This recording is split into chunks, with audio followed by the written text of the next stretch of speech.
All right, coaches, let's talk a little bit about bunting. Three things are most primary in baseball: throwing strikes, hitting strikes, making routine plays on defense. Okay, bunting is not one of those things, but it's still important and it's something that we have to teach the kids, so we might as well teach them the right way to bunt. Okay, what we're going to talk about right now, we're going to forget about bunting for a base hit. We're going to go over sacrifice bunting. Okay, so make sure that at practices or before games you work out your signals and you have a sign for sacrifice bunt. When you get into a bunting situation, you give your sign to the kids. They step in the batter's box and they want to start in the same position and use the same pre-pitch routine that they would use if they were hitting, so they don't tip it to the other team. Okay, so they're just going to get in their stance, and when the pitcher commits to throw the pitch, meaning when they pick their leg up, separate their hands and get ready to throw, the kids are going to go from their stance and they're going to square to bunt. That's the word that we're going to use with them, squaring. Okay, and all that means is in an instant, and the reason I say in an instant, because kids have a tendency of doing this slowly sometimes. We want them to go right from their stance and square to bunt. All that means is their feet turn and now they've gone from being sideways to facing the pitcher. Okay, some kids want to move that back foot, and we have to be careful because they're going to step on home plate or step out of the batter's box and it's an automatic out.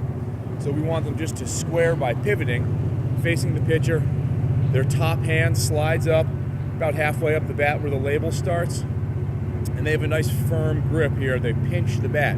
A real easy way to teach them how to hold the bat with this top hand, tell them to give you a thumbs up, okay?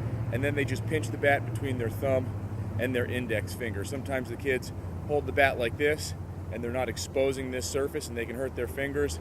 Sometimes they hold it like this and they have a real loose grip. They need to be nice and firm with this top hand and pinch it between their thumb and their index finger, okay? Their hands should be out in front of their chest, out towards the pitcher, with the bat right at the top of the zone, okay? At the top of the strike zone with a little bit of an angle. If I have an angle like this, I'm going to pop the ball up. I want an angle where the barrel is above the knob of the bat to force the ball down onto the ground, okay? The tendency that a lot of kids have when they square to bunt is to hold their hands back here in foul territory and to hold their hands low at the bottom of the zone. So again, we get their hands out in front. I don't want the handle of the bat over the hitting zone. I want the barrel of the bat over the hitting zone. We got a little tractor noise. Say hi to the tractor. Okay, we want the barrel of the bat over the hitting zone.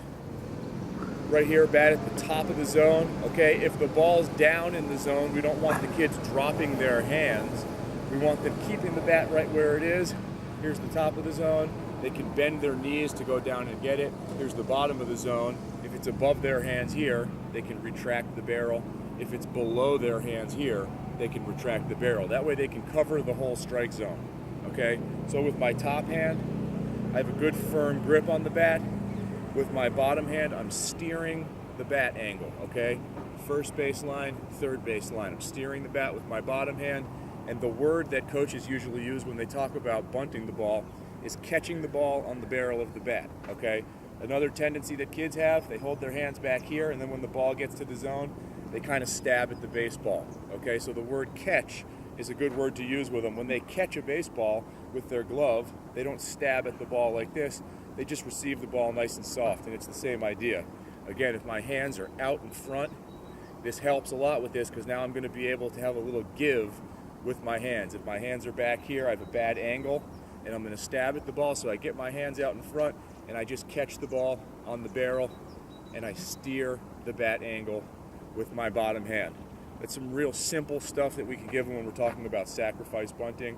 There's also bunting for a base hit for some of our kids that can run a little bit. But let's stick with that, make sure that they can square to bunt, get in a good bunting position, and really handle the bat so they can consistently get a bunt down.